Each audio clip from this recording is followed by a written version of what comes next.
Doctor ইউনুসকে জাতিসংঘ মহাসচিবের চিঠি, রোহিঙ্গা ইস্যু সমাধানে সহযোগিতার আশ্বাস।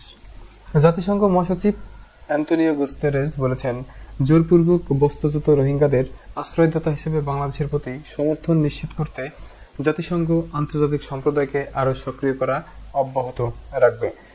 প্রধান উপদেষ্টা ডক্টর মোহাম্মদ ইউনুসকে 25 ফেব্রুয়ারি পাঠানো একটি চিঠিতে গুতেরেস জানান, রোহিঙ্গা সংকটের কারণে বাংলাদেশ এই অঞ্চলের উপর পড়া প্রভাব এবং রাখাইনের ক্রমবর্ধমান মানবিক সংকট নিয়ে তিনি বাংলাদেশের প্রধান উপদেষ্টার সঙ্গে একমত।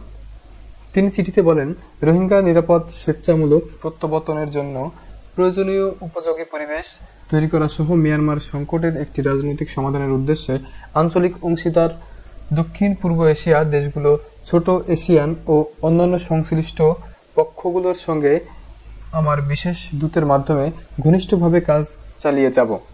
জাতিসংঘ মহাসচিব আরও বলেন, তিনি জাতিসংঘের বাংলাদেশ ও মিয়ানমার কর্মীদের দলকে নির্দেশনা দেওয়ার জন্য তিনি সিনিয়র কর্মকর্তাদের আহ্বান জানিয়েছেন, যেন তারা রাখাইন সম্প্রদায়ের জন্য মানবিক ও জীবিকার সহায়তা আরও বাড়াতে পারে।